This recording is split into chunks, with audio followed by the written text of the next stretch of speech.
जायकवाडी धरणाची 21 ऑगस्टची सकाळची ताजी अपडेट समोर आलेली आहे. ताज्या अपडेटनुसार जायकवाडी धरण जे आहे ते एकूण किती टक्के भरलेलं आहे, जायकवाडीच्या धरणामध्ये सध्या पाण्याची आवक कशा पद्धतीने सुरू आहे आणि धरणातून उजवा व डाव्या कालव्यामध्ये विसर्ग कशा पद्धतीचा चालू आहे, ह्याविषयीची सविस्तर माहिती आपण ह्या पुढील व्हिडिओच्या माध्यमातून घेऊया.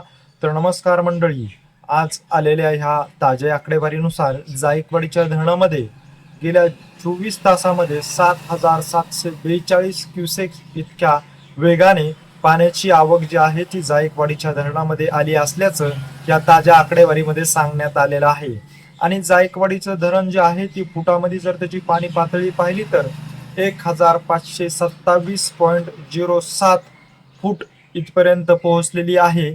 आणि जायकवाडीचं जे धरण आहे ते 94.72% इतकं भरलेलं आहे.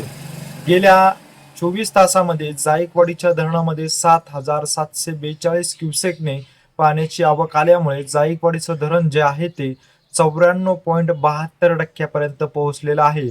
आणि जायकवाडीच्या धरणातून डाव्या कालव्यामार्फत 2,000 क्युसेकने पाण्याचा विसर्ग सुरू आहे, तर उजव्या कालव्यामार्फत 1,300 क्युसेकने पाण्याचा विसर्ग जो आहे तो सध्या कायम असल्याचं ह्या आकडेवारीमध्ये सांगण्यात आलेलं आहे.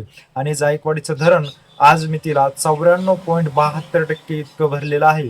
जायकवाडी धरणाविषयीची अशीच माहिती जर तुम्हाला वेळोवेळी जाणून घ्यायची असेल आणि तुम्ही अजूनही आमच्या पेजला फॉलो केलं नसेल किंवा आमच्या चॅनलला जर सबस्क्राईब केलं नसेल तर नक्की सबस्क्राईब करा.